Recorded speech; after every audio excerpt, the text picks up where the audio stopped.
What is up, everyone? Welcome to episode 5. Noah Gayhart with me. I'm Rob Rundle, and today we're doing the NL West preview, and we have some extensions, as you can see in the title of this podcast. But first and foremost, very exciting news across Major League Baseball for all fans.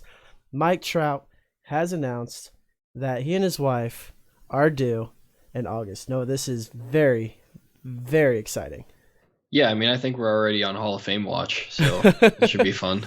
Yeah, Hall of Fame watch is going to be something for sure to talk about. Let me go ahead and pull this video up real quick of good old Mike Trout, and just something for everyone to see.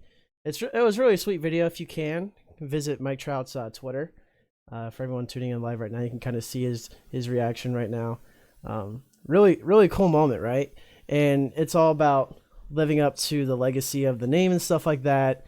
And the fact that it's a boy too, it's like, will he play baseball? You know, you never want to force kids to play or anything like that, but Mike Trout is a freak of nature. Like, I mean, his kid is automatically probably, you just never know. I would expect nothing less than 10 more seasons every year in T-ball, and then probably just move on up from there. But he'll probably play 18U at like 12 years old or 13 or something like that. Be like Cody Bellinger playing in the Little League World Series. Still hit like 700.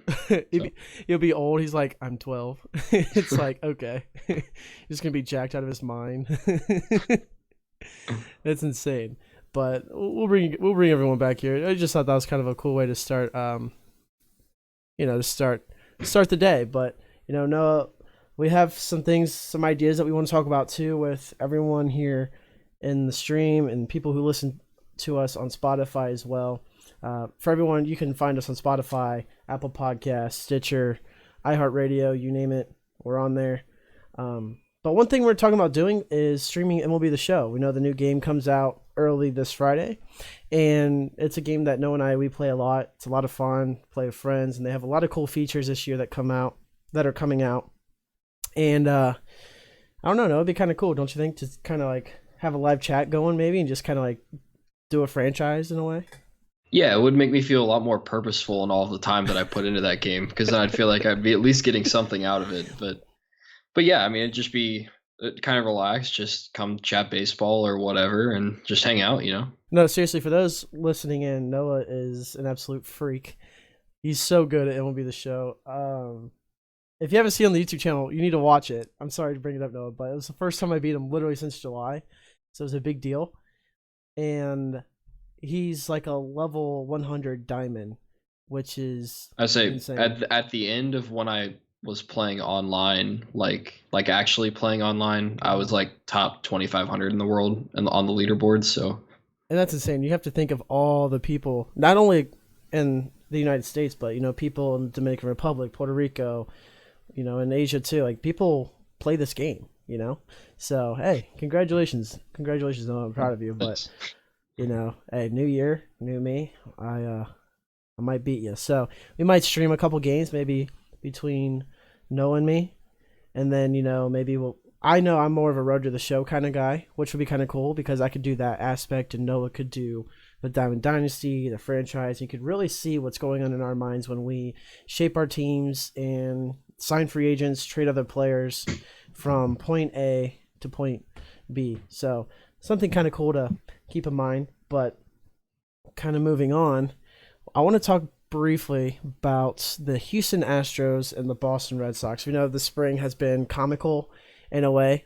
There's this Twitter page. I don't know. Have you seen that Twitter page, Noah? It was like Astros shame tour or whatever. Like, people were just like absolutely losing their minds how fast that. Yeah, didn't it get like close to 100,000 followers in like 2 days? It was insane. People thought he was buying followers and everything, but he wasn't, because you could see the traffic and how many views he was getting in the videos that he was posting and stuff like that. He or she. But I mean, it's really kind of comical just as a fan to sit back. You see all these people banging on, garbage cans and just chanting like, hey, like Altuve, you suck and whatnot, and cheater, give back the ring. And one of the funniest ones was, it was like pouring rain. It was like a delay, and this guy was just literally sitting there by their dugout. It was just pouring down rain, and he's just like going off on him. And I don't know, man. What are your thoughts on the Astros? Because I think they've already had a ton of hit by pitches, and I know you mentioned something about their projections for this year for hit by pitch or something like that. I believe.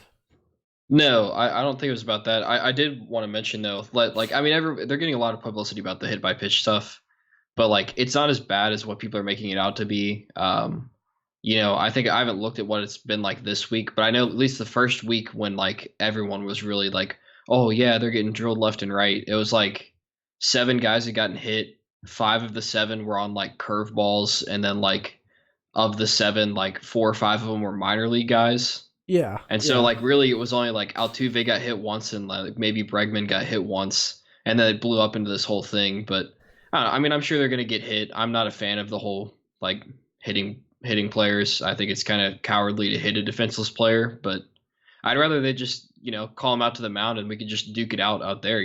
Mano y mano, just on the mound. just a good old Hunter Strickland, Bryce Harper moment, right? Yeah, exactly. Just throw the helmet, throw it behind him, just go at it. Give him a little Robin Ventura.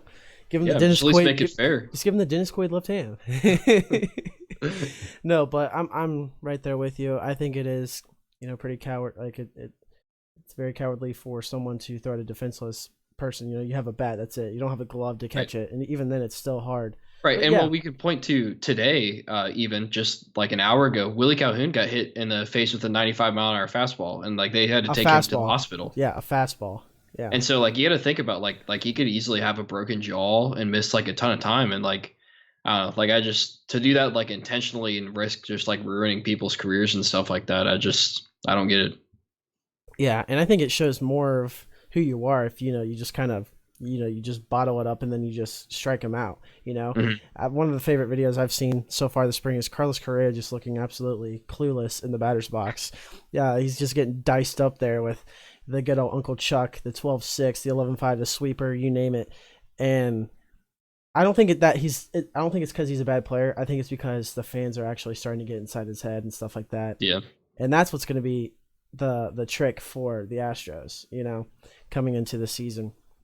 But it's just interesting because all this talk about the Astros, and we heard Chris Bryant say the Astros were definitely not the only team cheating, that there were other teams. I know there was speculation with the Diamondbacks, and what everyone knows across Major League Baseball is the Boston Red Sox. Well, 2 weeks ago, Rob Manfred said that they were supposed to come up with a decision by the end of that week. We have not heard anything since. I don't know what's going on. There hasn't been any updates. And here's the funny thing. So, like, everyone's acting like sunshine and rainbows with the Red Sox, this and that. And then what if, like, the commissioner, comes out with, okay, here we go. This is what happened. This is what we found. And then all of a sudden, it's like everything switches. It's like you got to move on from it in a way because the media really does hurt. It really can because it's so powerful in so many ways. You can manipulate it. And, with baseball, it is going to bring a lot of ratings. We talked about this. But it still does hurt the game in a way, the integrity of it. I mean, what do you think about this whole Boston Red Sox thing and the Astros? I mean, like, what are we going to see here in the future? For me, I think the way to fix it is you just take all of the technology out of the dugout.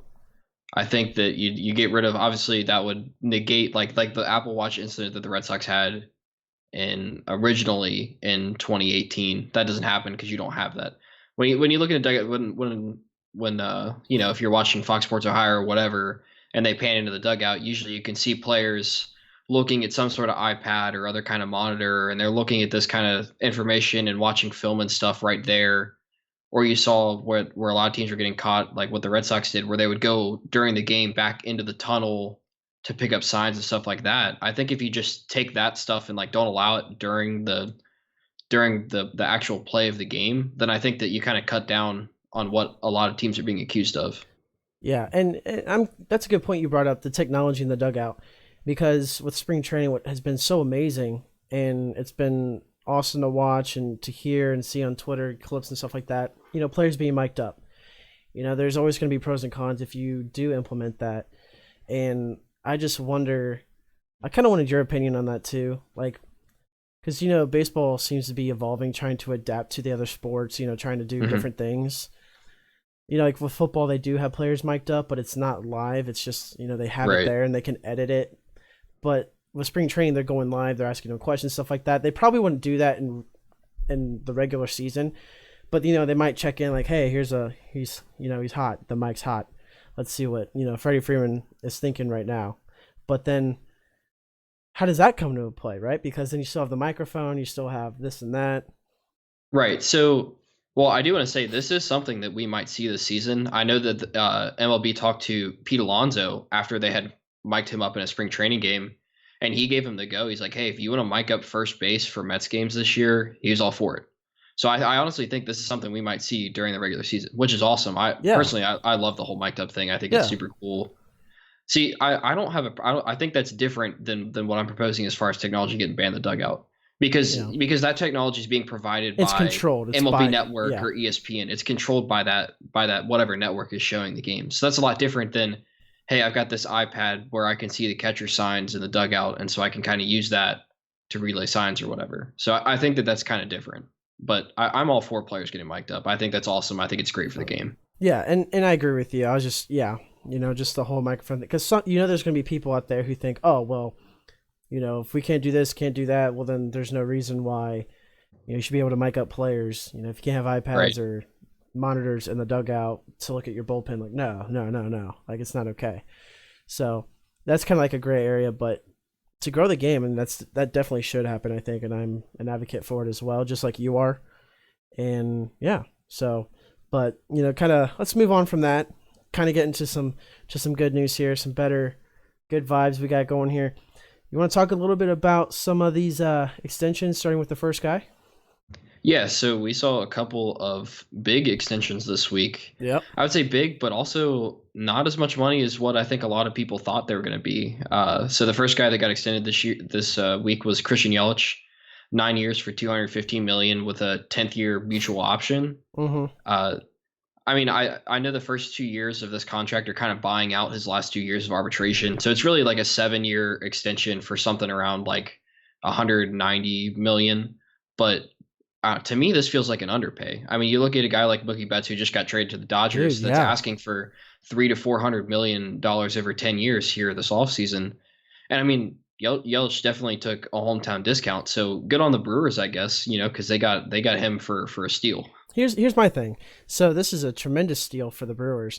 But if you knew or you were capable of extending Yelich for this amount of money, now I kind of wish they would have gone out and got someone else, because they could have had that flexibility in their cap, right, to be able to go and with their budget, I should say, and be able to maybe get another reliever, because we know their bullpen is kind of hurting just a little bit. Maybe another starter, because they lost Brian Woodruff, right? So, wait, did they lose Brian Woodruff? No, I'm thinking of someone else. No. Jimmy Nelson. Is it Jimmy Nelson? Yeah. Okay, yeah, that's they what I was lost thinking Jimmy of. Nelson. Sorry, my bad. So, it's just one of those things. But Yelich is a tremendous player. You look at his numbers from 2018 and 2019. I mean, dude, he missed a month of the season, and he almost matched his numbers from 2018. Mm-hmm. And I was a strong advocate of this, and I don't know if you attest to this as well, but if he played that full season, we're definitely talking back-to-back MVPs. Yeah, I would have picked him for sure if he had played the last month of the season. Yeah, so I mean, you can't go wrong with Christian Yelich. He's going to be he embraces the Milwaukee atmosphere. He's a great team player, and he can play all positions and stuff like that too. He doesn't have the greatest arm per se, but he gets the job done. And offensively, you can't ask for much more. You can get guys that can get on base. It'd be interesting to see how they use Yelich, maybe in the order with some of these other guys coming in, with Brock Holt and Eric Sogard. So, yeah, any final thoughts on good old Christian Yelich? Yeah, I think the MLB Players Association is going to hate this deal. They kind of want guys to go out and get as much money as they possibly can. That way, when the next guy comes up, he can kind of point at this and go, well, this guy made this much money in free agency, so I should be getting paid around that number. But I think this is going to turn into a deal that the teams and the team owners are going to use to be like, well, Christian Yelich only made, $22 million a year or whatever the number comes out to be. Right. And so we're only going to offer you this amount of money. So it'll be interesting to see what that dynamic is moving forward, especially when it comes to Mookie Betts this offseason. Well, see, that's a good thing, too, because we knew Ronald Acuna was going to be a superstar, right? We knew he had that foundation, everything like that, because the Braves inked him up early, and they inked him up while he was young. if you really think about it logistically, what's the difference, right? Because you know you're going to get this caliber type player. It's just difference in age, really. But I think you're going to see that, right? Because then teams can kind of take advantage and get those bigger contracts, the Garrett Coles, because these other teams are kind of going lower on the contracts, So in a way, it could be a balance, but not a happy equal balance, because some teams are just not going to be able to afford what, the Brewers just did because they kind of got a steal, Mm-hmm.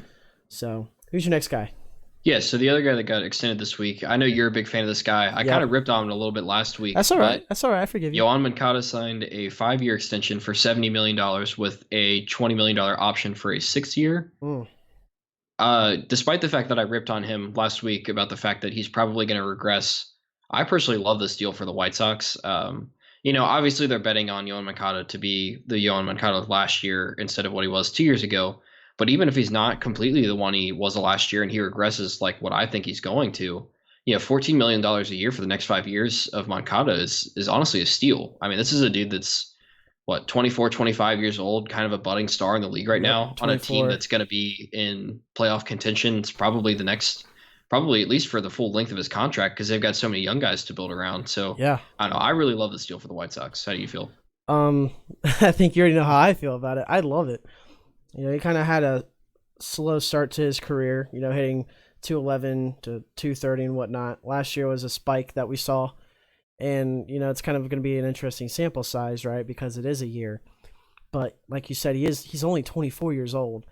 And it's just a tremendous deal, I think. 5 years, 70 mil. I think it's very fair as well, that 20 mil option. And that 20 mil option, that is a club option, right? It's not mutual. I believe so, yeah. Okay. Then, yeah, that probably will take that then. And like you said, with the strong core, this young core that's coming up right now, you never know. Maybe he'll be able to produce more numbers with the likes of Luis Robert, however you say his name. I still can't wrap my head around. All these guys. You got Nick Madrigal coming up through the system right now. Andrew Vaughn. I mean, these are guys that would still play behind Jose Abreu, and right. It's crazy. And I don't think he will have as great as a year like he did last year. I will agree with you on that. He will regress, but I still think it's going to be good numbers, very good caliber, like maybe 280-ish. So, I mean, I like this deal for the White Sox, definitely, for sure. Yeah, so those are the two extensions. We did have one other signing, and I think the people of Chalk Talk Nation are going to appreciate this because we'll finally shut up about the guy now that he's been signed. But hey, we called it though, didn't we? We did, and that is Colin McHugh, and he signed a 1-year, $600,000 deal with the Red Sox with up to another $3.6 million in incentives based on play. Mm-hmm. He's back throwing, but this is probably going to be a situation where he starts the season on the injured list. But to me, this makes sense as a huge depth move. I mean, $600,000 for a guy like Colin McHugh is nothing, especially for a guy that can start or come out of the bullpen. And I think it's something that we're going to talk on here in a little bit. They might need him to start when he comes back. Yeah, because of Chris Sale. But that's the thing. If he does turn the IL, then it kind of puts some questions out there. But, dude, we called this, right? Because we said, I think it was last week's episode, we said, when teams start to make cuts, they start to narrow it down. That's where they're going to find out what they really need. And now you look at the Red Sox, who you could still say, maybe have a fighting chance at the playoffs this year. Maybe. And this just kind of helps them add depth, like you said. It makes perfect sense because I know for sure I said the Braves. I don't know what other team I said. But the Red Sox, it just makes sense. And I think he is going to be a huge force. I think he's going to come in stronger than Craig Kimbrell did with the Cubs because he's starting here at the beginning of the season. Gives him a chance to get to know the guys. But think how ironic it is that he goes from the Astros to the Red Sox. Could you imagine? That's just kind of funny, don't you think? Oh, yeah. That's definitely pretty ironic. But yeah, so like we briefly mentioned before, Chris Sale is pretty likely to start the season on the injured list, having a lot of elbow problems. I know this was a thing that kind of shut him down towards the end of the year last year, and they're like, hey, we're going to let you rest this, and hopefully come spring training, you're going to be better. Yeah. And now it's spring training, and he's still kind of dealing with it. So they're going to give him rest some more.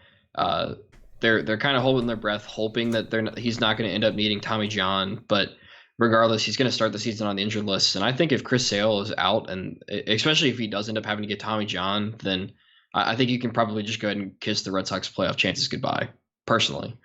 For sure. And especially if it's just arm stiffness, right?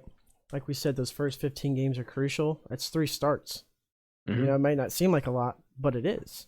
It's a lot of starts when you're in one of the toughest divisions, and you know the Yankees are going to run away with it, and the Rays are just right there as well. So yeah, and you've got the Blue Jays breathing down your neck, young honestly, core, with yeah, their a young core, yeah. So, and you know, Chris Sale's going to be Chris Sale. He said that, oh, I could go, you know, or I'm feeling good and whatnot, but you know, the medical records and the exams are not going to lie. You know, they're going to show, and the Red Sox aren't going to risk that with how much money they're putting into Chris Sale. So it's just crazy, though. You know, a lot of these pitchers are starting to get hurt, you know, starting to get arm stiffness. Like I talked about with you earlier before we even started the podcast, right? Justin Verlander came out of the game today with arm stiffness, arm tiredness, stuff like that. And I don't know, man, but it's going to be tough for the Red Sox, I think, man. I really do, especially with Verdugo not coming back, but I know. Yeah, so we'll keep it in the AL East. We got one more thing of injuries to talk about, and that is that Giancarlo Stanton and Aaron Judge are likely to start on the injured list to start this season. And I know you posted on it on the Twitter account, but I know that there's one guy that you seem to think would make a good fit. You want to talk about him? Yeah, I think Yasiel Puig would be a tremendous fit for the Yankees given this time. Just, you know, like we said before, maybe the Marlins, even though he had bad history with Don Mattingly, and teams have made their cuts. So now they're starting to get a better scope on things, what they need, what holes they need to fill. You know, I could even see him going back to the Indians, honestly, because right now it's Jordan Leplo and Oscar Mercado in the outfield. You know, they don't really have depth back there in the outfield. But now you look at this, and then not only was it a shoulder issue for Judge, but now all of a sudden he has a fractured rib or a stress fracture. I can't talk. Yeah, it's his first rib, I think, on his right side. He is fractured. Yeah, and then Stanton, if you didn't know already, he's got I think it's a calf strain. Yeah, he's always hurt, dude. He is always hurt. Well, here's the thing. He's been hurt the past like couple seasons, but like I hate to label the guy as just like super hurt all the time, because like for a long time, like when he was in Miami, you know, he was in the lineup day in and day out and was pretty durable. So I hate to just throw the man under the bus. I mean, obviously outside of he got hit in the jaw with a fastball, and like that's kind of out of your control. That's kind of cool. That's how it started, that swag, like that chin flap. I didn't like it at first, but kind of started it. Yeah, so I disagree on Puig signing with the Yankees. Not because I'm not sure if I see the fit as well as you do. More from Puig's standpoint, because I don't think that Judge and Stanton are necessarily going to be out long term. I mean, I Judge, like, there's still a very, very small chance he's ready for opening day, and I don't think it's going to be too long after when he's ready. For me, the team I think Puig should sign with is the Kansas City Royals. Now, obviously, that's the other team we talked about. That's the other team that we kind of talked about, and obviously that means that the Royals have to be interested. But you know, we talked about it last week. They didn't sign anybody in free agency. Like I think their only guy was Maikel Franco, who got like DFA'd by the Phillies. So if you can even count that, so it's not like a true signing in a way, like not like someone you really want to go after. Right, and so I don't know. To me, it would make a lot of sense for them because you know you bring him in, you go, hey, we're gonna give you 4 months to play, prove that you can play in the league. Flip him. If you like it here, maybe we'll talk extension around the trade deadline. If you don't like it here, we'll try and move you to a contender. And just, you know, I think that it's going to hurt a guy like Puig, kind of like what it did last year for Craig Kimbrell and Dallas Keuchel, where if you're not in games playing, like you can take all the BP you want to and hit in cages and hit off the tee and whatever, but until you get those in-game reps, like you're just not going to be ready. And so I think for a guy that's a slow starter like Puig already anyways, like I think it would make sense to sign with a team like the Royals and just kind of hope that you get flipped at some point. Yeah, you're not kidding about the slow starter, you know, for the Reds before he got traded. He started out hitting only like 215, 220. He brought it up to 252. But then once he got traded, you know, towards that second half, that's where he really turned it on. You know, he hit 297. He had an 800 OPS. And that's why I think personally, I definitely see where you're coming from, right?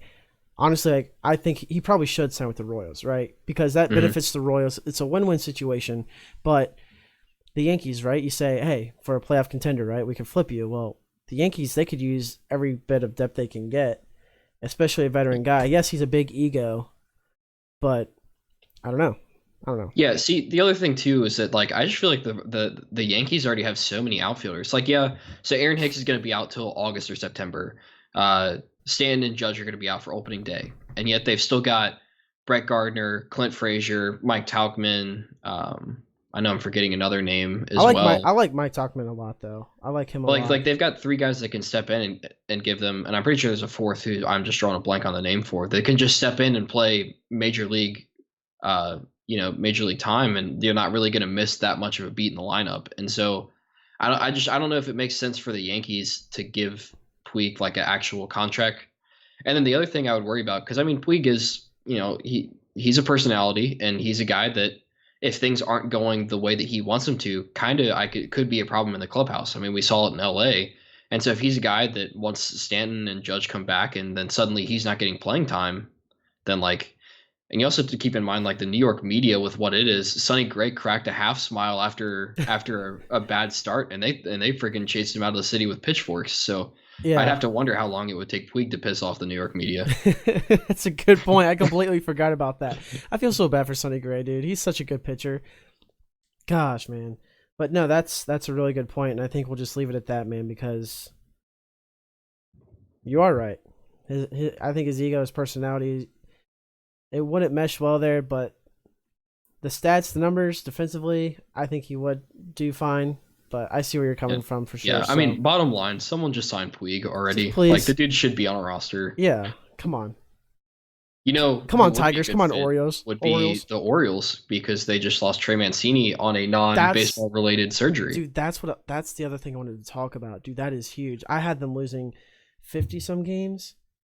You can take that down now to like 47, 48, matching the Tigers last year. Yeah, that's definitely going to be a huge loss for them. Not that, I mean, I guess it just gives them more opportunity to maybe play some prospects, see kind of what you have out of guys like Austin Hayes, but it's definitely going to hurt them. I like Austin Hayes a lot, though. He's really young, dude. I think he's going to be really good. Mm-hmm.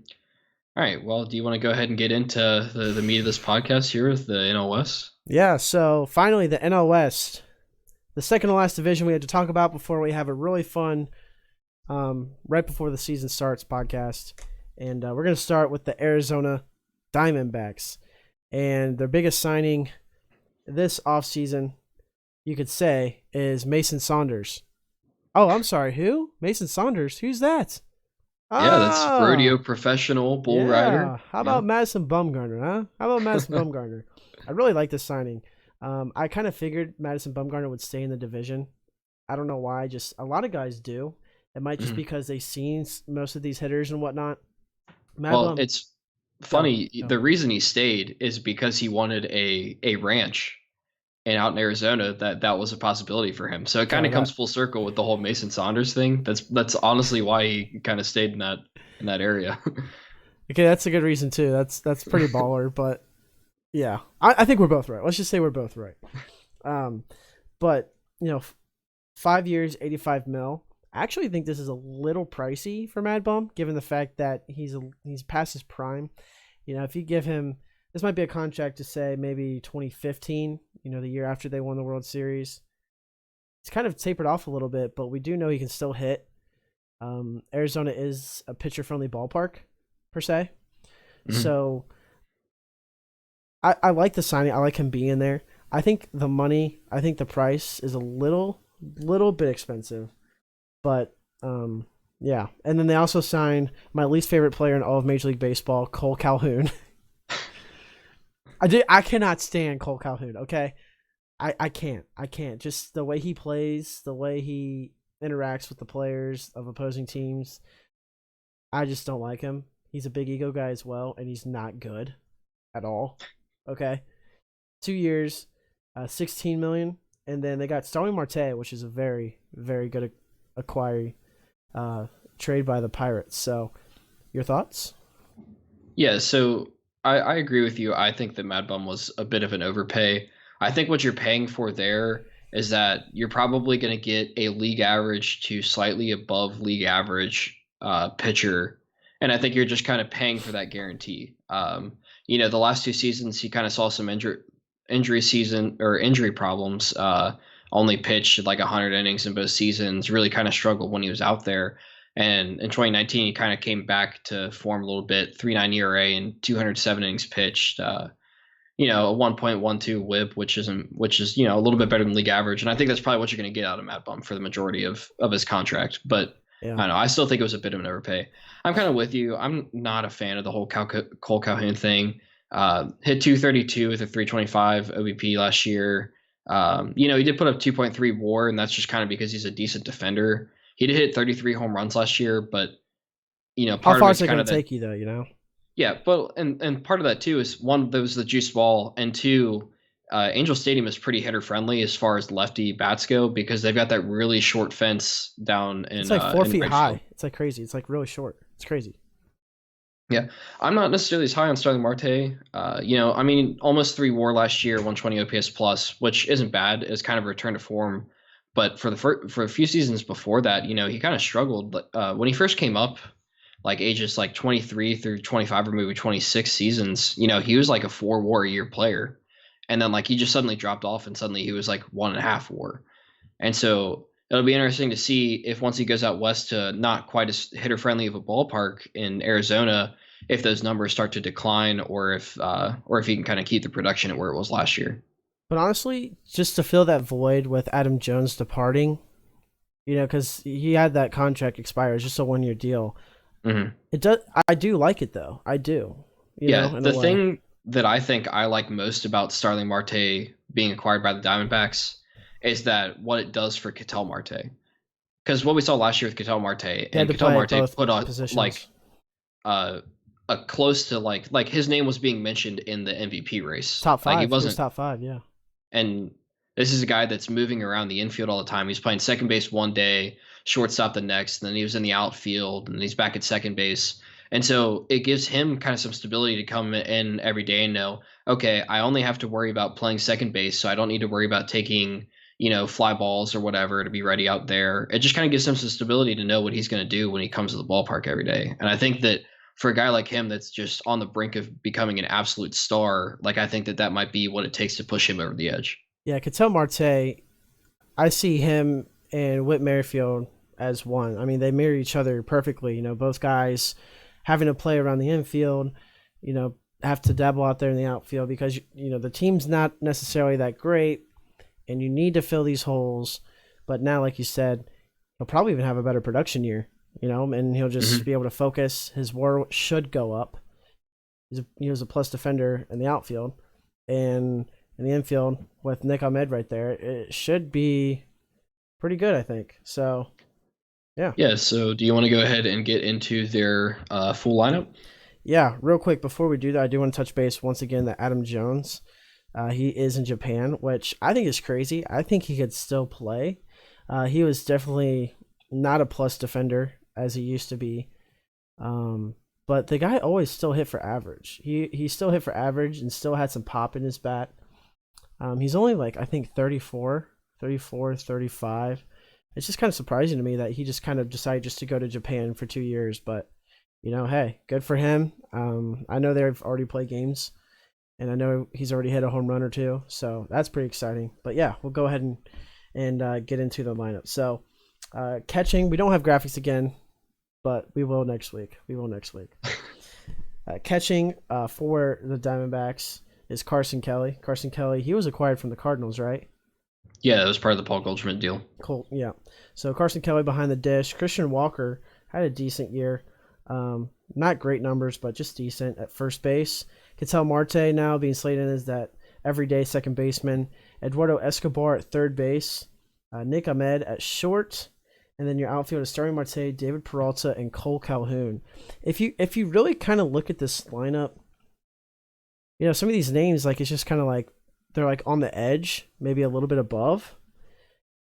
It's really kind of tricky for me because I think offensively they could put up some good numbers, but yet again, pitcher friendly ballpark. How can you carry that over one good year into the next couple years? Best player by far, the two players that just stand out to me is David Peralta and Ketel Marte. What are your thoughts on this lineup?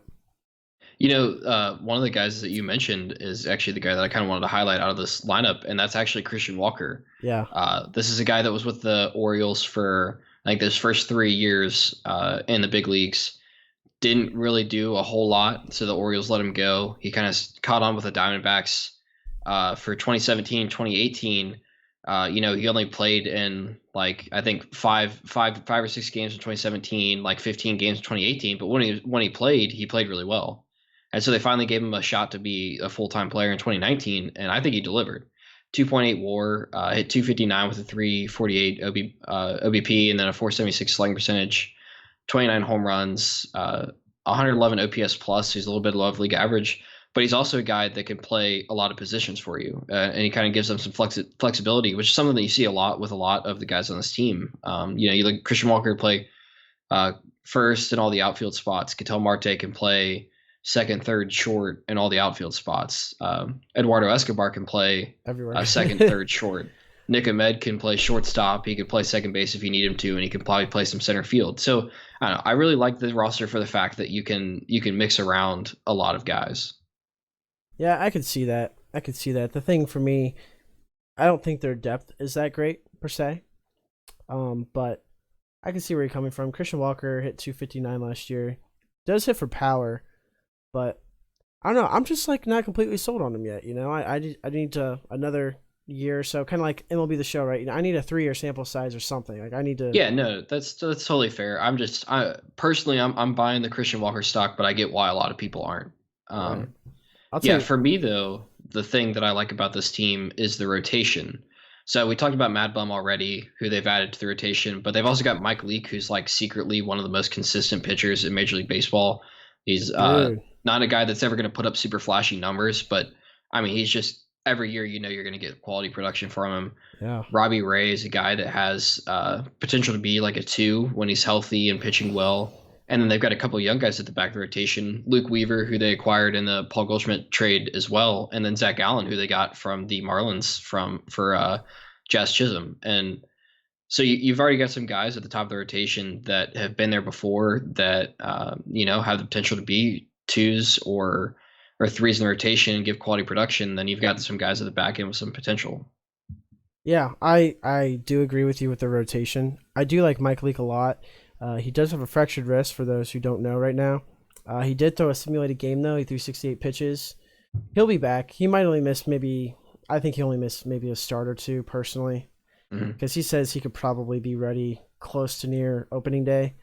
Mike Leake, he's always going to be a guy who just gives you a 4 ERA and a 1.29 WHIP, and you can't complain with that, Right. You really can't. He hardly walks anyone. He's known for being a contact pitcher and for not walking anybody. He had a perfect game going into the 9th inning with 1 out last year. And yeah, he's also a guy that'll steal you a T-shirt or 2 if you need it. Yeah, hey. Whoa, hey. No, I remember I went to his Major League debut actually in 2010. In 2010, I went to his Major League debut. In the first inning, he walked the bases loaded, and then he got out of it. Like no out, like he had no outs, and he got out of it. And I think he only gave up 1 run or so. I'd have to look at the box score again. Obviously, it was 10 years ago. Right. But I don't know. I always think that's kind of cool, going to see someone's Major League debut and whatnot. But I want to talk about John Jay for a second. John Jay, I talked about him as a potential sleeper, if you remember, a couple episodes ago. John Jay has done very well so far in spring training. So there's not a great sample size per se, because the way MLB.com ranks the players hitting in spring training, it's solely just off of average, OBP, stuff like that. So a guy with 1 game, 1,000 batting average, he's going to be ranked number 1, okay? But logistically speaking, he's probably right there. He's probably the 5th or 6th best. And so far this spring, he has 7 hits and 28 at-bats, 2 doubles. He's got a ribby. He's only struck out twice. And he's batting .350 with a OBP of 381, which, I mean, doesn't walk a lot, but still, it's spring training. And, I said from the get-go, John Jay could be a sneaky option because you can kind of slide him in there as well. If we talked about the 26th, 27th man award or something like that, the 26th man award, and I think John Jay could be a strong candidate for that because he didn't get a lot of playing time at all in Chicago, and that's probably the good depth I do see. Stephen Vogt, a veteran catcher, once for the good old Oakland Athletics. A great guy. Actually did pretty well. He was an all-star back in 2014, I believe, with the Athletics, and then he got shipped over to Milwaukee. And honestly, I thought his career was over because, I mean, he's old. He's like right. 36, 37. But, he's going to be the backup, and he'll probably get some playing time at first base as well because he's played first base too. So, like you said, there's a lot of flexibility here. But I don't know. I just kind of see him right here. Maybe they could take off, maybe not. For me, it's hard to determine when almost every player really just has like a 1 year sample size of their production, which is crazy. Right. So, yeah. Do you want to move on to the next team? You want to break it down? Yeah, we can move through this one and we can make a quick pit stop and keep right on a rolling because this is the only team in all of baseball that didn't sign a player to a major league contract this offseason, the Colorado Rockies. Yeah. We have one addition. Ubaldo Jimenez is back. Name. Yeah. On a non-roster invite to spring training. So, this is a dude that, maybe he makes it. This is just kind of a nice little storyline, I guess, for the spring of just a guy that, pitched really good for a half a season and everyone thought he was going to be a stud and then he just kind of fell off. I hate to break hearts, but it was announced today. His arm strength isn't up there quite yet. And so Bud Black just went ahead and they're sending him to AAA to start out the year. And he said he'd be okay with that just to let him, regain his composure, his arm strength back a little bit. But, I mean, hey, I think you'll see Ubaldo Jimenez pitch for the Rockies this summer because they're not going to be in the playoffs. So yeah, I mean, I hope we do because, what else are the Rockies going to throw out there, John Gray, their ace. Right. The 5 ERA. So that was the only addition that we even had listed no here. No subtractions. No key subtractions. Yeah, I mean, they didn't lose anybody that important either. Hold on, let me look what their record was last year. I got to look at this. They had 71 wins. They did? Okay. Yeah. What did I have them? Okay. Oh, okay. Yeah, so we can go ahead and get into the lineup real quick. Tony Walters at catcher, Daniel Murphy at first base, Ryan McMahon at second base, Nolan Arenado, who's rather frustrated, at third base, Trevor Story at shortstop, and then the outfield we got David Dahl, Charlie Blackmon, and Raimel Tapia. Well, forget everyone for a second. Let's go back to Nolan Arenado. I think this is probably the only time we should really spend talking about the Rockies per se, or majority of. You mentioned that there might be a potential team that would be a good fit for him. What team is that? The Atlanta Braves. And why is that? Why do you got him going there, potentially? Well, they lost out on the Josh Ellington sweepstakes this offseason with him going to the Twins. And so they're kind of left now with two options that aren't bad options in Austin Riley, who's actually kind of performed really well here at the beginning of spring training, and Johan Camargo. But if you have a chance to go out and get Nolan Arenado, that's a clear upgrade over those two guys. So I think that he would make a good fit for them, be a nice another bat for the middle of their order. And they're already competing in a tough division. I think that even though I already had them projected as winning, I think that this just pushes them far and ahead as like a clear winner if they're able to go out and get Nolan Arenado. Yeah. And then the other part of it is like they have a lot of prospect capital that they could deal from. And so I think because of that, it would be a really good fit for them to try and make a move, especially with Nolan Arenado being as upset with the front office as he is in Colorado. Either that or they could just keep getting prospects back and just kind of sit out for 2-3 years and just really kind of come back, kind of like what the Blue Jays are about to do here, maybe next year, So I think Nolan Arenado will be shipped. I do. Because when he signed that massive 8-year deal, it was a 4-year deal and then he could opt out, I believe. I don't even think it's 4 years. I think it's 2 or 3 years. Was it 2 or 3? Okay. Yeah. So he has the opt-out option. And if the Rockies know, he'll probably opt out, which his voice is concerned he's not happy. But, the business side of things, yes, he's ready to go. You're still going to get that production. But, you got to worry about that. Like, this is a guy who's a platinum gold glover, him and Matt Chapman, best defensive third baseman in the game. And you could get a ton of prospects to help mirror Brendan Rodgers at short, potentially coming in. Well, he'll probably get slated in a sec because they got Trevor Story. But, Ryan McMahon, Garrett Hampson, these are all young guys that they could ship off too. They could really get a lot back. And what would be smart is if they actually got pitching back, pitching prospects. And the Braves do have some really good pitching prospects in their organization. Yeah. So I know Kyle Wright is one of the big names there. But dude, this lineup, man, it just doesn't. I'm not sold on it. I mean, Trevor Story, he's always got a high OPS, but it's elevated, right? Because I mean, he plays at Coors Field 81 times out of the year. Yeah. I'd hope you'd have an elevated OPS. I still think he's a tremendous shortstop, but like just looking around, man,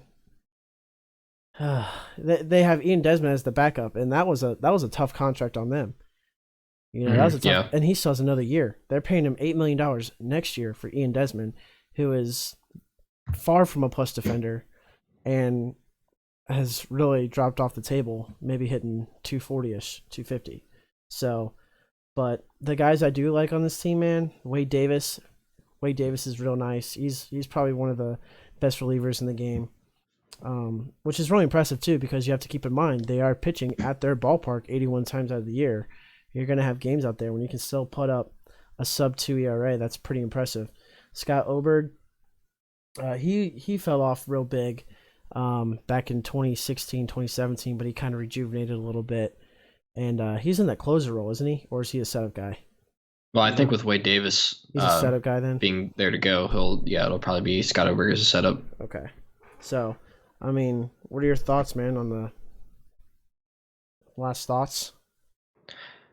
I don't know if I even want to devote any more of my time to the Rockies if they're not willing to try. And so I'm ready to move on if you are. All right, let's move on. Let's move on to, I think, our unanimous decision for the NLS champions, the Los Angeles Dodgers. Dodgers made a lot of good moves, obviously, that we could talk about. Number one being Mookie Betts, and then also getting right beside Mookie Betts, David Price, who shoved today, by the way, in his spring training appearance. Brusdar Graterol, who shoved once again. I think he's going to be real nice in their bullpen. I really do. He touched 100 today, filled up the zone. Can't go wrong there. And they got Blake Trinan. And now, I know you talked a little bit about Blake Trinan. There's a big difference between 2018 and 2019. You want to talk about that before we dive into the other additions? The numbers for 2019 are just repulsive and not in a good way. Negative .3 WAR over 60 innings with a 4.91 ERA and a WHIP of 1.6, which is crazy because then if you look at his 2018 numbers, which are repulsive in a good way, 4.2 WAR out of the bullpen in 80 innings with a .78 ERA and a .8 WHIP. So his ERA, it literally, like, whatever the word is for it, multiplied by 7 times, and then his WHIP doubled. I mean, it was definitely. It's an eye crosser. It was horrible. And so, I mean, they're taking a bit of a risk. They signed him for 1 year, $10 million. That's not bad. That's not bad. Which isn't bad, especially if they're able to get 2018 production out of Blake Trinan. But if they get 2019, then that's kind of going to be a hamper on the payroll. Yeah, but I think they do have these nice pieces in their bullpen. With adding Brusdar Graterol, that's going to be nice too. Kind of helps fill that too. Maybe eases the cushion a little bit. And but Mookie Betts, David Price, man, this is you got 2 MVPs. Just like, oh hey man, how you doing? You want to go get dinner after the game? Oh, why? Because we can. Because like we're on the same team. We can go to each other's houses. We can play Fortnite together. We can do whatever, man. Let's just win MVPs. Bowling together. We're gonna see another 61 movie. It's gonna be made with Mookie Betts and Cody Bellinger. They're gonna be fighting for the MVP instead of the home run title, right? I think that'd be really cool. There's a future movie in the making. Boom. Somebody sign me as a director. But some subtractions that they lost. They lost Kenta Maeda. Mediocre numbers, but he still was very reliable. Gave you quality starts. He got shipped off to the Twins because that's where Brusdar Graterol came from. They lost Alex Verdugo, but I think they filled that void once again by getting Mookie Betts. Can't go wrong there, but Verdugo is young. Don't get that wrong. And I feel so bad for him, man. I really do, because people in Boston are not welcoming him. Like, That really sucks because he's one of the most charismatic players in Major League Baseball, and he's 24 years old, not 23. He's 24. It's like it shouldn't be that way, you know? Yeah. It sucks. And then they lost Young Jin Ryu, who had an out of the blue great year to the Blue Jays. So, but you want to go ahead and talk about any of those subtractions or additions, or just dive into the lineup? What do you want to do? Real quickly, I'll just say that I'm not at all concerned about any of the subtractions that they lost. No, I'm not either. Kenta Maeda, yeah, he comes out of their bullpen, but I'm just going to read you a list of names that they have in their bullpen. So, Kenley Jansen, Pedro Baez, Joe Kelly, Ross Stripling, Blake Trinan, Dylan Floro, Brusdar Graterol, top 100 prospect Dustin May, former top 100 prospect that's only not on the list because he got injured and now he's like 24, Dennis Santana. And I cut names from that list just so I wouldn't have to read for like another minute. Their bullpen is just absolutely ridiculous. And then you look at their rotation. Yeah, they lost Hyunjin Ryu, but they signed back Alex Wood. They had the luxury of moving Julio Urias from the bullpen to the starting rotation. They acquired David Price, who, yeah, he's getting paid. He's probably not worth the $30 million he's making a year, but he's still a good pitcher. And a lot of people kind of just glance over that because they just look at the contract. And then, not to mention, they've got Clayton Kershaw and Walker Buehler at the front. So, I don't know. It makes me mad how good this team is, honestly. Who would you start for opening day? Buehler or Kershaw, honestly? I start Kershaw just because he's been there forever. I think the opening day starter thing is kind of overrated anyways. Like, I don't think it only matters for opening day, and then after that, it's just the rotation. I know. So I think you probably, just for a legacy standpoint, you give it to Kershaw, but I don't really think it matters. I think Buehler right now is better than Kershaw, though. I will say that. I agree. Yeah, but that's what I was kind of getting. I was waiting for you to say that. Okay. No, dude, this lineup is nasty. You got Will Smith behind the dish, former Louisville Cardinal. Catching is very scarce in Major League Baseball right now. It really is. And Will Smith has done a tremendous job behind the dish his rookie year, and I think he's just going to continue to grow. I mean, dude, I don't know why, but just Louisville baseball, man, they just produce. It's insane. Like, just absolute studs. Golden Spikes winner, Brendan McKay with the Rays. I mean, it's just crazy. Max Muncy at first base. It's a silver slugger right there. Gavin Lux, that's MLB number 2 prospect in all of baseball. Dude's an absolute stud, and he'll get some service time this year playing second. Justin Turner at third base. Corey Seager at short, who everyone was talking about him getting traded. Never know. Maybe it happens. And then you got Mookie Betts, Cody Bellinger, and Jock Peterson. Now I want to talk about Jock Peterson real quick before I get your thoughts on the rest of the lineup. Just imagine being in his shoes. You literally get traded across the city, and then because of Mookie or this physical stuff not panning out right away, it just folds. Like, why? How would you feel being Jock Peterson? Like, I think it's gotta suck, he's fine, Like, yeah, obviously, like, I'm sure at the end of the day, he's fine. But, it's really gotta suck because, like, you think you're, like, a part of the team, you've been a part of the team for so long, and then you get traded, and then, like, that deal was up in the air for, like, a week. So he's kind of just stuck in limbo for, like, a week, not really knowing what he's going to be doing for the next season. And then it's just kind of like, oh, just kidding. But I guess the one good thing is that he was only getting traded to the Angels. So, honestly, he probably could have kept his same apartment if he really wanted to. Like, it wouldn't have had to move very far. And, like, I know that's a thing. Like, when you get traded, like, suddenly you're scrambling to find, like, a new apartment for the season, and, like, you're trying to pack up all your stuff and, like, get everything, like, arranged. And so, like, to go through and, like, he probably had most of that stuff set up and ready to go to his new, like, team with the Angels. And then, like, it's just kind of like all of that was just kind of like a waste of time. And so if I'm him, I'm a little bit upset with the front office probably. Yeah, I would be too, especially because it wasn't even tied in at all to Mookie Betts, Brusdar Graterol. That it was not part of that. Right, it was a separate deal. Just a separate deal. It's like, well, that's really crappy on your part. But if he would have gotten dealt to the Angels, that honestly would have, like, okay, whoa, hold on a second now, Angels, like, right, that kind of would have changed things. But now it's like, oh, Angels. But dude, so what are your thoughts on the rest of this lineup, man? I mean, it's power all around, studs all around. You kind of mentioned the one guy that I wanted to highlight in this lineup already with Will Smith. He only played in 52 games last year, but he put up 1.6 WAR in those 52 games. So that's what 4.2 WAR or something, somewhere around that. It's more than that, but somewhere around that over the course of a season. It's 4.8, which is almost 5 WAR out of your catcher over the course of a full season. Would be crazy, and like it's not out of the question to think he could do that. 134 OPS plus, 15 home runs in 52 games. I mean, he's a guy that learn and remember his name because you're going to hear it a lot over the course of the next few years because the dude's going to turn into a star, at least at the catcher position. He really is. And what I like about Will Smith, too, is that he's already gotten postseason experience as a rookie, as a catcher. That has got to be the most stressful thing I would feel like, because I don't know how it is for all Major League Baseball teams. I know some teams just have the catchers calls, pitches and whatnot. But some teams, they have their managers call it. So I don't know how that situation was. But still, he's going to be a force to be reckoned with here in the next couple of years.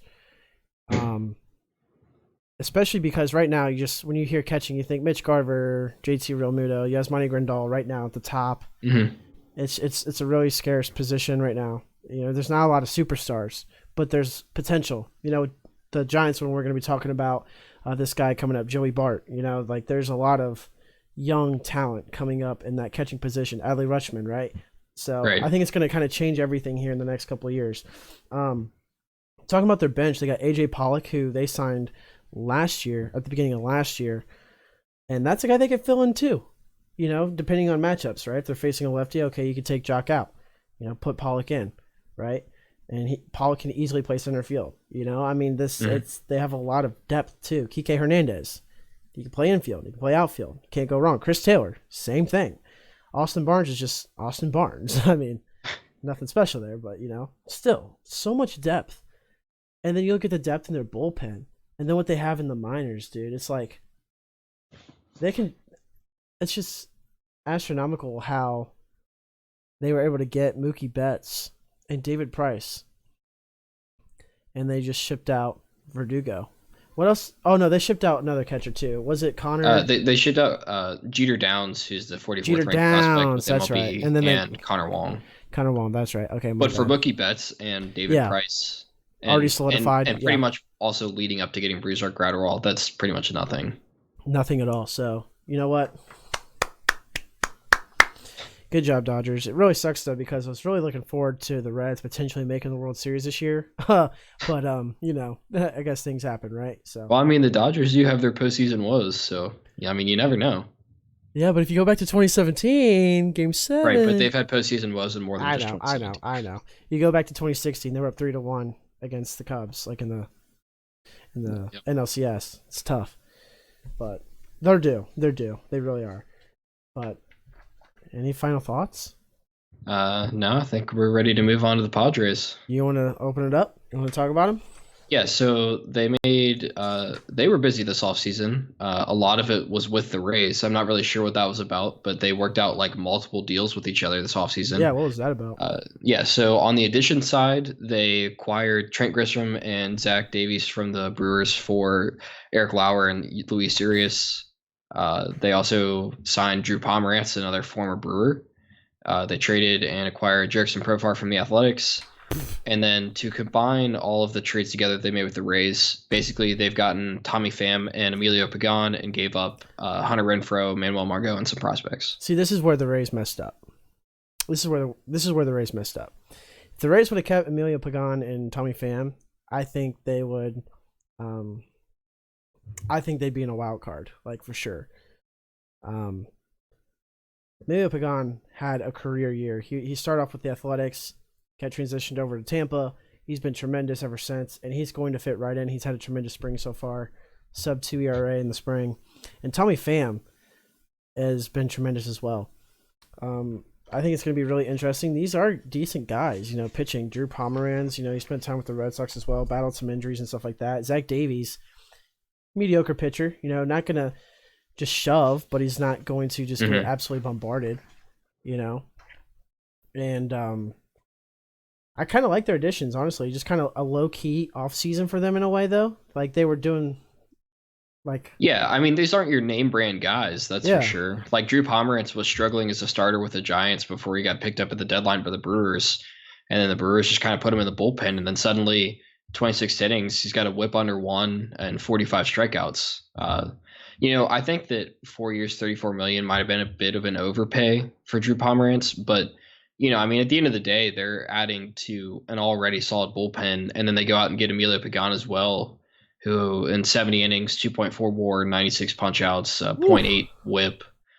And so I don't know. I think that's going to be their strength this year is the back of the bullpen because you add Pomerantz and Emilio Pagan to Yates, Matt Strom, and Craig Stammen, who I'm a big fan of because he's kind of an anomaly. When you look at relief pitchers, except for your like cream of the crop top 5 to 10, it's kind of year to year. Like you have guys that like guys I point to, for example, are like Jared Hughes and David Hernandez for the Reds. mhm. In 2018, those guys were super good out of the bullpen. They're lights out. 2019, they got shelled the first 2 months of the season and then were gone. And so you just never really know with relievers for the most part. And Craig Salmon's not necessarily been a guy that everyone's like, oh yeah, that's a top reliever. But year in and year out, he's always consistently been like pretty solid. Yeah. And one thing I want to talk about before you give the lineup, since we're talking about the back end of their bullpen and stuff like that, in this division, they honestly probably have the second best rotation and bullpen, I would think, in the NL West. It's really not that bad at all. Mm-hmm. Not bad at all. You got Chris Paddock, Garrett Richards, Zach Davies, like you just mentioned, Joey Lucchesi, Dinelson Lamet. Dinelson Lamet's still real young. He still has a lot to prove too. Having him as a number 5, that's not bad at all. Mm-hmm. And Yeah, then for sure. you got the best closer based off of last year, Kirby Yates. Drew Pomeranz, like you said, if he comes back, has that whip under 1, things can be dangerous, lethal. And then Emilio Pagan, who will definitely be the setup guy. They just have a lot to work with. So, do you want to talk about their lineup though a little bit? Yeah, so I'll run through the lineup real quickly. So they have Francisco Mejia at catcher, first baseman Eric Hosmer at second base, the newly acquired Jurickson Profar, third base Manny Machado, shortstop young stud Fernando Tatis Jr., and then the outfield Tommy Pham, Trent Grisham, and Franchi Cordero. Yeah, I hope Fernando Tatis stays healthy because I think he would have made a run for Rookie of the Year in the National League. He's a tremendous player. The one signing I really don't like is Jurickson Profar. Jurickson Profar is just not that good at all. You say it was a trade. Who did the Athletics get in return? Do you know for Jurickson? I don't know off the top of my head, but it wasn't It couldn't anything be of value. right. It couldn't have been. Eric Hosmer. I mean, big name, right? He actually didn't have that bad of a year last year. I think he hit maybe 260, something like that. Yeah, I'm just, Like but in that area. I know I'm not, and I would assume you're probably not that high on Eric Hosmer either. It's just, Mejia and Tatis are the ones I'm really high on. Machado, I still think he has to prove himself on the West Coast for sure. yeah. For sure. Like he after that big contract the year he put out there, it was not that impressive to me at all. So Yeah, the only other guy that I feel like is worth mentioning is Tommy Pham, and this is a guy that's had like quietly a really good career. I think he's up to like in the high teens in terms of career WAR, but last season alone, 3.7 WAR for the Rays, 119 OPS plus. He plays solid defense. Hits for a little bit of power. He's not gonna crush 40 home runs a year, but he can give you 20 to 25, and he'll get on base a little bit. And so I think that that's kind of going to be like a sneaky, really good pickup for them because I think he provides a little bit more value than Hunter Renfroe, the guy that they gave up. dude, yeah, for sure. Like his career numbers, he hits 277, a 373 OBP, which is huge. It's almost a 100-point increase, and just that. His slugging percentage is 472. That's 845 career OPS.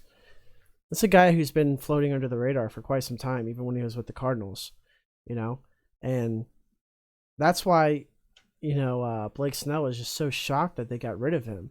Manuel Margot, he's going to be, whatever, kind of abysmal out there in the outfield, but Tommy Pham, dude, I mean, he's a very good player, and I think he's going to have, I don't think he's going to have a lot that he has to prove because he's been such an under the radar player, but he's definitely going to produce. He'll hit 280 for sure. I think Yeah. he'll definitely hit 280. Give you, like you said, that those 20 to 25 home runs. You can't beat that, you know. So yeah. All right. Do you have any other thoughts on the Padres, or do you want to move on to our last team? Um. Yeah. Last thought. I don't like Jerks and Profar, and we can go on. We can go on. All right. Well, Go for we've it. got one last team to cover here, and that is the San Francisco Giants. Since you got their hat on, do you want to talk about the great additions that they made this offseason? Oh yeah. How about good old Billy Hamilton? Yeah. Minor league deal. Actually, I say that mockingly, but it actually was a good deal. It was a good signing, I think, for the Giants because we know in the Triple Alley or whatever they call it, they're at what's it called now? Oracle Park. Oracle. Oracle Park. You have a lot of ground you need to cover. Maybe in the late stages of a ball game, you want to do some double switching, some strategic planning, stuff like that. I do think it's gonna hinder his playing chances now. The fact that there is a three pitcher minimum, because sometimes you're gonna want to double switch these pitchers right away, and that might take away from the strategic part of things. But why not take a gamble on him? He can steal bases, and he hits better from the left side. He's always hit better from the left side, but I'm I don't know. Billy Hamilton, he's one of those players that just leaves me speechless, not in a good way, but not in a bad way. I just don't really know what to talk about him other than it was just a good deal for the Giants. Yeah, here's my problem with the deal. Because I think everything that you've said is right. My problem with the deal is, as we're soon going to get to, is he's projected to slate in as the starting center fielder. Ooh. which Okay. is a big hole in the lineup. But I agree with you. If he's a guy that you're looking at as like man number 24 or 25 on your roster, and he's a guy that you bring in late as like a defensive sub or as a pinch runner late in the game, I think he's super deadly as a weapon off the bench. But I think we saw year after year with the Reds, like as a starter, he just doesn't cut it at the plate. I'll tell you what. I bet you that changes though. I bet you the next edition, Hunter Pence. I bet you he'll get moved over to like left field or something, and they'll put Yaz in center. I bet you that's what they'll probably do eventually. Like, because I just don't see Billy Hamilton producing offensively. Like, he's just absolutely abysmal. Like, he hits maybe 210 at best. OBP is like 230. Yeah, I don't know what to say about that, but they did sign Hunter Pence for a 1 year, $3 million deal. For Giants fans out there, I know you like this guy. I like him a lot. He's a very wonky player. His mechanics, that's what he's known for, and wearing his pants above his knees. But he's always got the job done. And he signed with the Rangers, not hoping really to be that much involved and everything like that. He had some games in the outfield, and he spent most of the time as a DH, and he got the job done. He had a very good offensive season. And so my biggest worry, and that's probably why Billy Hamilton slayed in center field, is because Hunter Pence does not have that Hunter Pence arm that he used to when he was with the Phillies and with the Giants when they won the World Series 6 years ago. This is a way past his prime Hunter Pence. He still has the name's big, but still it's kind of like, I don't know. Yeah, I don't know. I like the signing. I mean, I like it too. I like it too. Don't get me wrong. Yeah. That struggled mightily in 2018. And so he went to winter ball somewhere in Latin America and just was like, all right, I'm tearing everything down and rebuilding my swing. I'm going to actually start looking at this launch angle and trying to maximize exit velo. And he does that, and then he happens to catch on with the Rangers, and he comes in, and in 83 games, he's almost 300 with a almost 360 OBP, 910 OPS, 126 OPS plus, and 18 home runs in a little over 80 games. And now suddenly he's back with the Giants. He kind of gets a chance to I don't know, I'm almost redeem himself, because he kind of didn't necessarily leave on the best of terms, because his playing started to kind of decrease. And so I think that hopefully this kind of closes a full circle type of narrative, and he kind of goes out as a guy that they remember for being good, instead of a guy that they remember for hitting 200 and having to get let go. That's such a savage way to put that, but you're so right. You really are. I mean, that's what you always hope for, right? You always hope for that. That's funny. Let's move into the subtractions just real quick, real brief. Madison Bumgarner, as we know, because of the ranch per se. Mason Saunders, aka Madison Bumgarner, signed with the Diamondbacks. Will Smith, not the catcher for the Dodgers, but the relief pitcher, signed with the Braves, which is actually a really good signing. It's kind of a big loss there for the Giants as well. And now we move into their lineup. So in this lineup, you're going to hear a lot of big names, okay? Try not to think 2010, 2012, 2014, okay? I need everyone to live in the present. Okay, 2020, 6 years since their last World Series championship, all right? Catching, Buster Posey. And if you really look, if you really look at this lineup, it's crazy how much hasn't really changed in their lineup. Mm-hmm. Anyway, first base, Brandon Belt. Second base, Wilmer Flores. Third base, Evan Longoria. Shortstop, Brandon Crawford. In the outfield, they got Mike Yastrzemski, Alex Dickerson, and Billy Hamilton. Now, if you hear these names again, and you say these names back in 2013, 2014, every single name I just said, this could be an all-star team, like top to bottom. And that's the crazy thing, right? But now it's like, bro, you ain't winning 70 games. Like, you're struggling. Like Buster Posey is not the same plus defender that he was. His arm is not as good. Hitting wise, not as great either. Maybe 250, 260. Brandon Belt, same, vice versa. Evan Longoria, he can still get you maybe 15 to 20 home runs. Nothing over the top, nothing crazy. And then Brandon Crawford, actually still fairly good defensively, surprisingly, being 32 years old. Not bad. Still, though, hits 220, hits 230. Mike Yastrzemski, big prospect. Slow start to his career. We'll see how he does. But your thoughts? Yeah, I don't know if I necessarily agree that Mike Yastrzemski had a slow start to his career. He was actually the one guy that I was going to point to as kind of the one gleaming flicker of light. What did he hit last year? I thought he didn't. So in 107 games last year, he put up 2.8 WAR.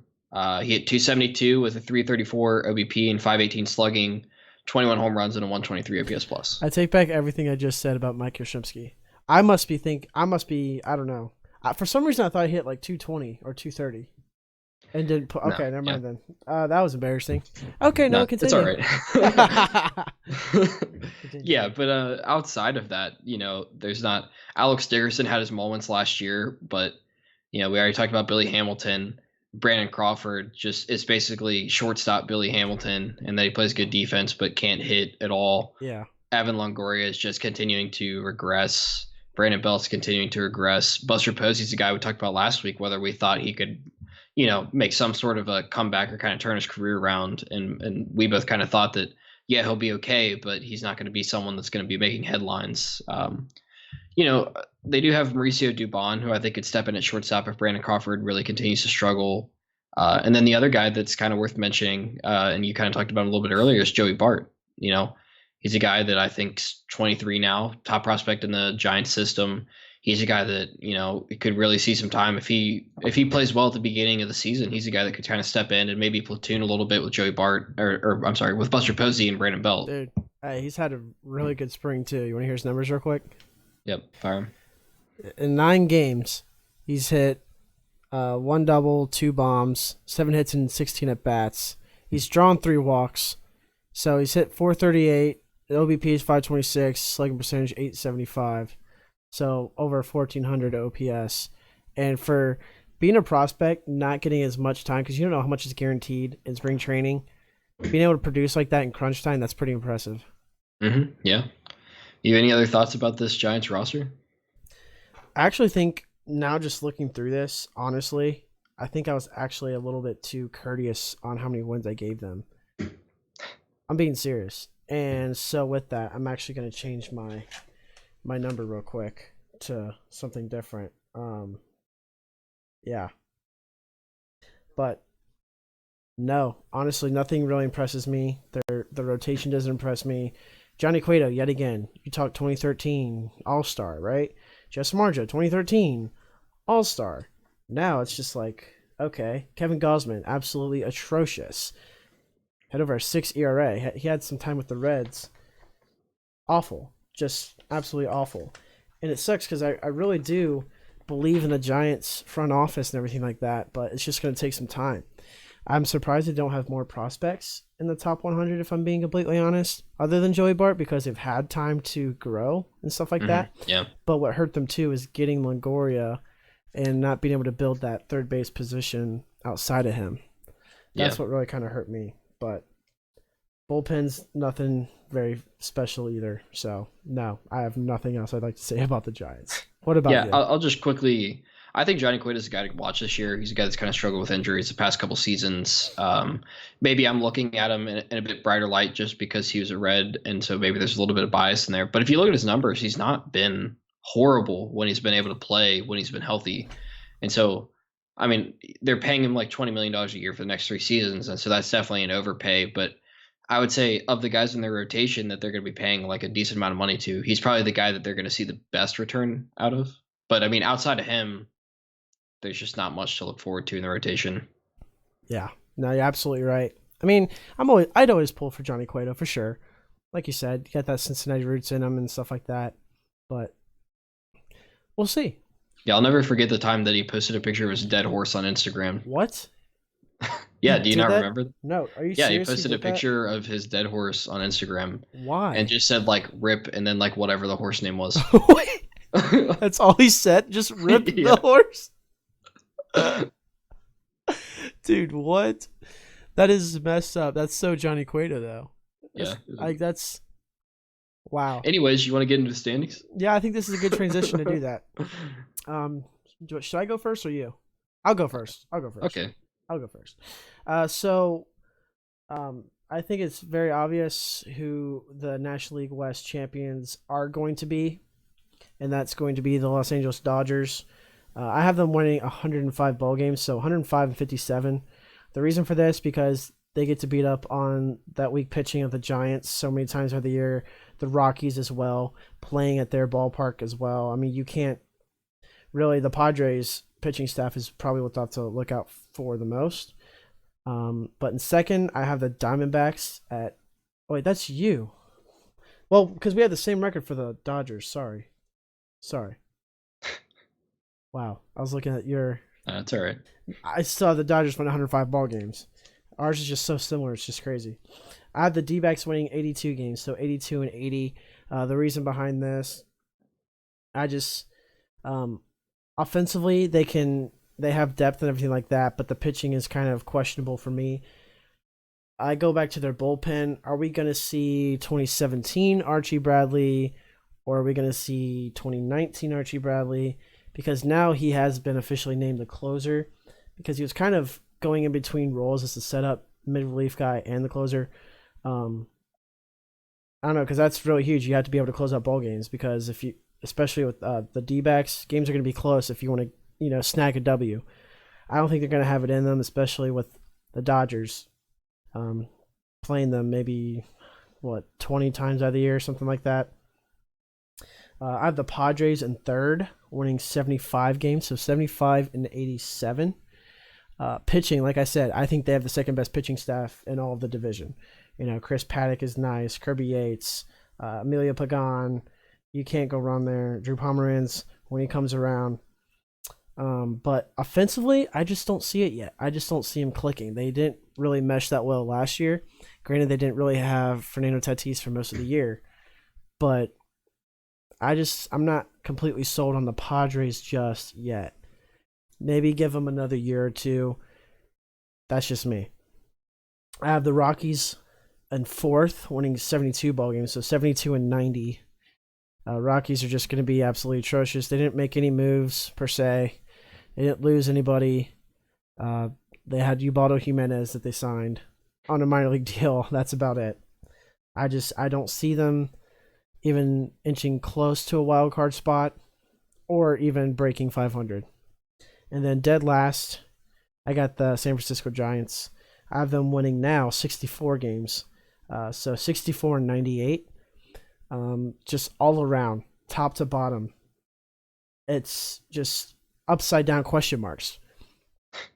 It really is, because I know what I'm going to get, but I don't want to believe it, if that makes sense. And It's going to be really bad. They might actually have a chance of losing more games just because their offense and pitching staff is just going to be,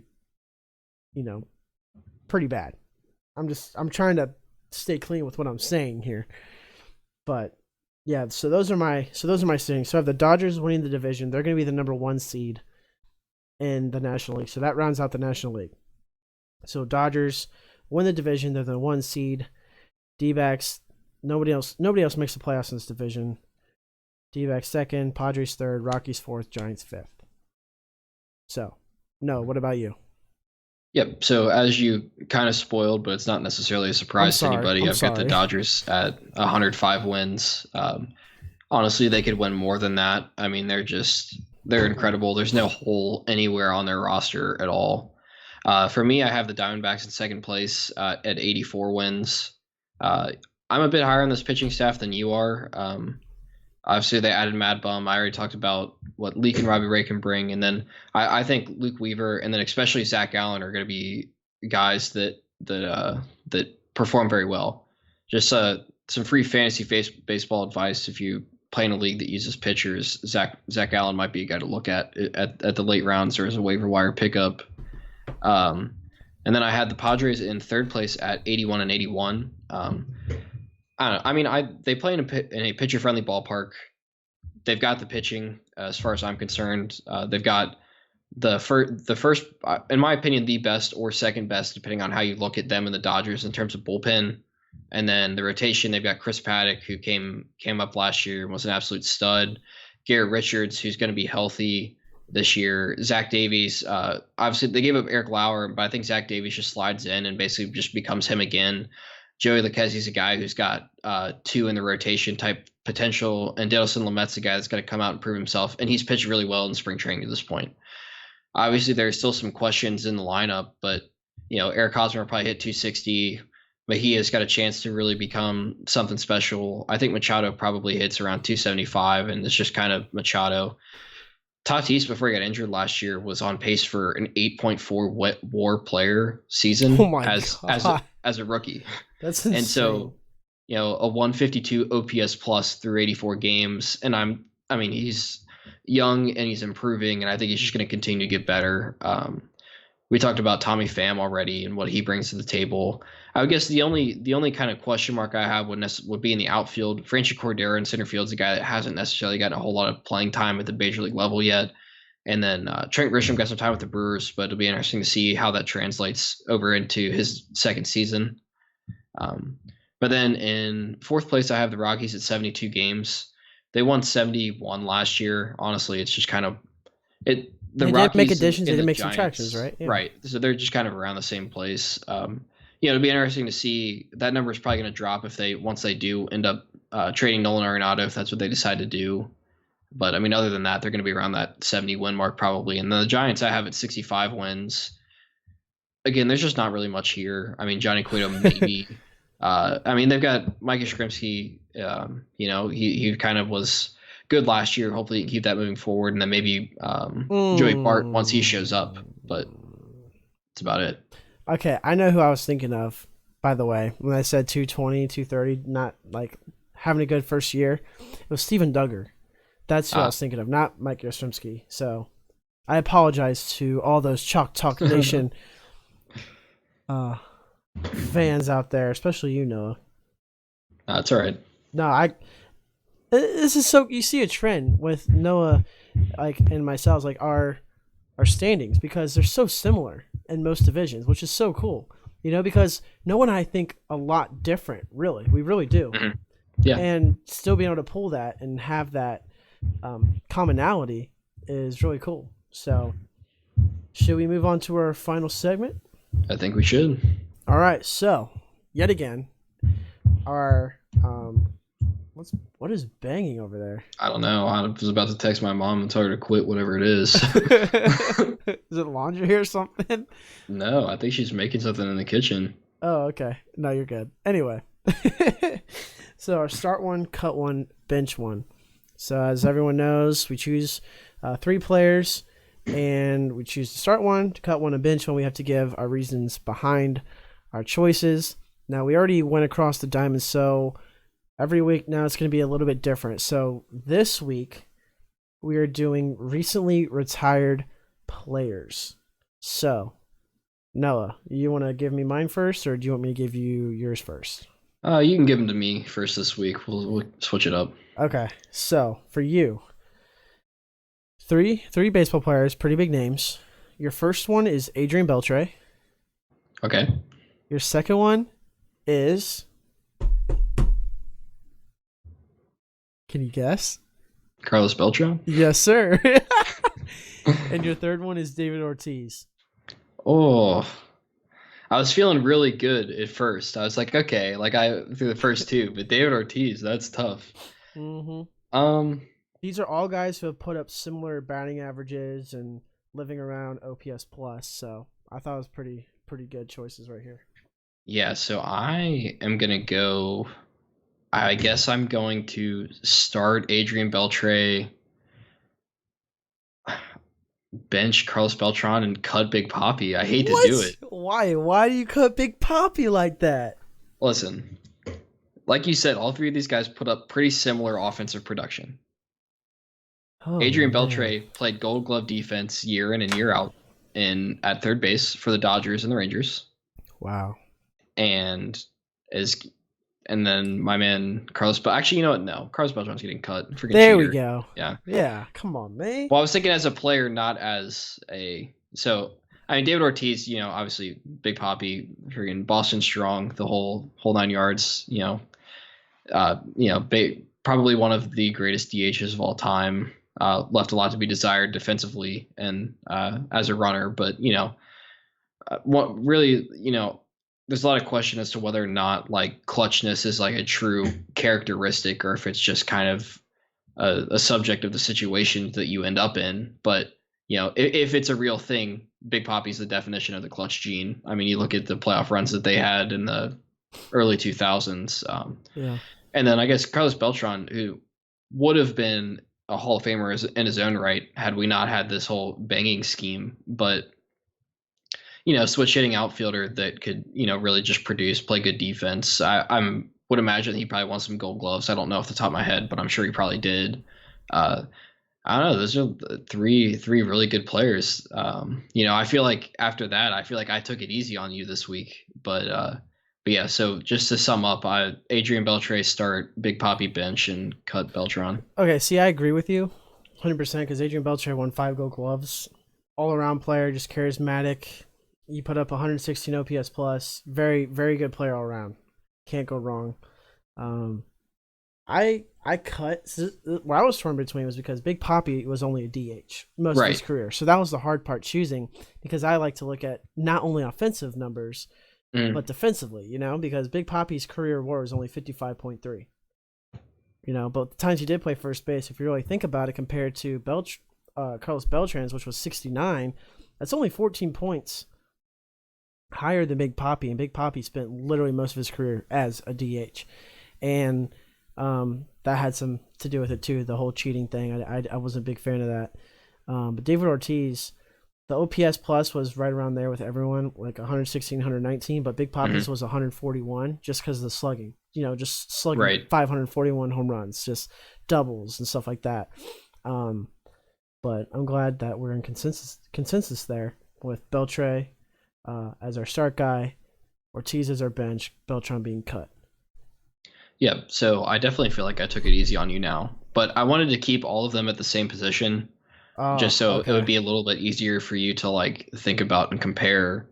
Sure. And so my 3 guys for you this week are all recently retired center fielders in their prime. I guess some of them moved to corner outfield spots during their later years, but Shane Victorino, everyone's favorite hothead Carlos Gomez, and Curtis Granderson. Ooh. And so when we're doing these, by the way, this is based off of a career. So this isn't just like the late stages of a career or something. Like this is all in all from the inception to retiring day. I'm actually going to start Shane Victorino, the Flying Hawaiian. back in the prime, those 2007, 2009 days with the Phillies, the dude was just raw. And he was a plus defender, could steal bases, could do it all, especially at a time when stealing bases was almost frowned upon. It wasn't that big of a thing, and it still hasn't been that big of a thing as it was back in the 80s and 90s. Mm-hmm. I will bench Curtis Granderson because he could play all spots in the outfield perfectly fine, and he could hit for power. He could hit for power for sure. But he can also just, get those blue hits when you need them. And he had a good arm too, I believe. And then I would cut Carlos Gomez because I just don't like his ego. And that's really the only reason. So, yeah.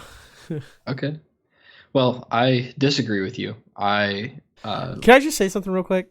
Yep. It's like the most subtle thing. It's like so like gut-wrenching when you just say like, okay, well, I disagree with you, because that's fine. I don't know why, but just like with you when you do it, it's just like, oh, dang. Okay. Okay, yeah. Go. Sorry. See, I disagree with you here, but I'm going to give you a pass because the thing about it is like, and maybe we should mention this for the people, like when you give me these names or like I give you these names, like we're not looking at like the numbers of the players. Like obviously I have the numbers of the players that I'm going to give you. Yeah. But like we're making these decisions based purely off what our first instincts are. Yeah, because we don't know the stats like what we when right, because we don't know the players ahead of time, so we can't have those like at the ready. So right. So yeah, and I think maybe if you look at the numbers, you might think differently here. So I have Curtis Granderson as my I have Curtis Granderson as my start guy. I was torn between the two. Yeah. Yeah, hit for a little less average, but hit for a lot more power. 344 career home runs, 3-time All-Star. The reason I think that you might have picked differently is because Curtis Granderson put up 47.3 career WAR to Shane Victorino's 31.6. That's 16 point for sure. Yeah.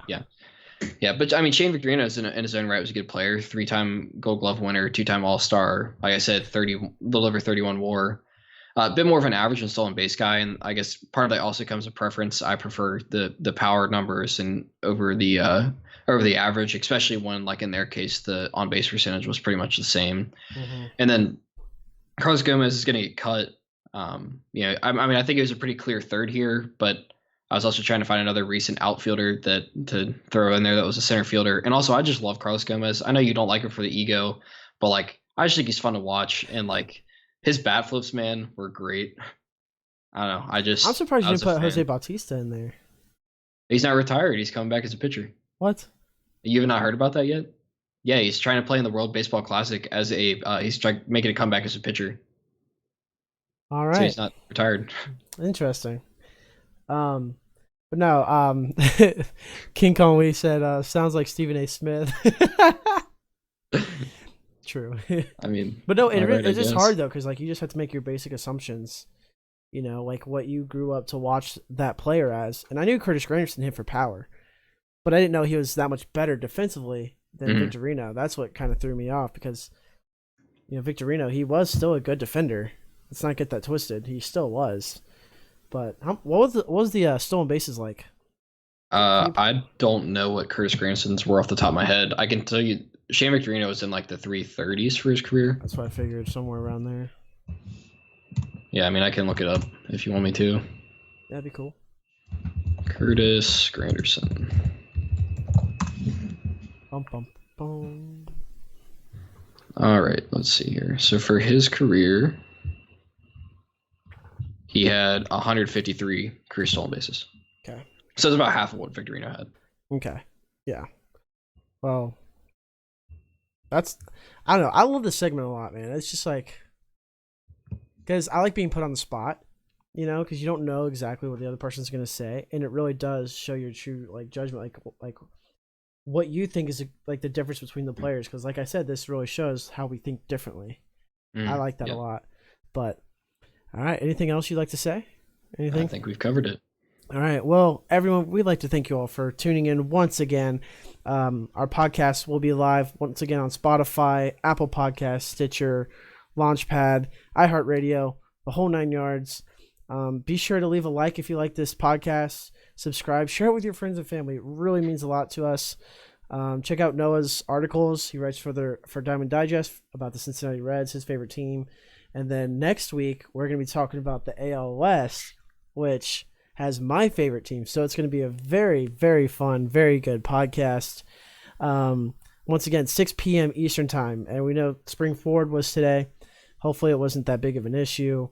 The podcast here, the video feed will be archived. So if you search Chalk Talk Nation or go to our videos an hour or so after this ends, you'll be able to rewatch it if you like certain clips and whatnot. Follow us on Twitter. You can see it. Scroll across the top at Chalk Talk Nation. Visit our website and then just follow us. But until then, we look forward to seeing you all next week, and we'll see you soon.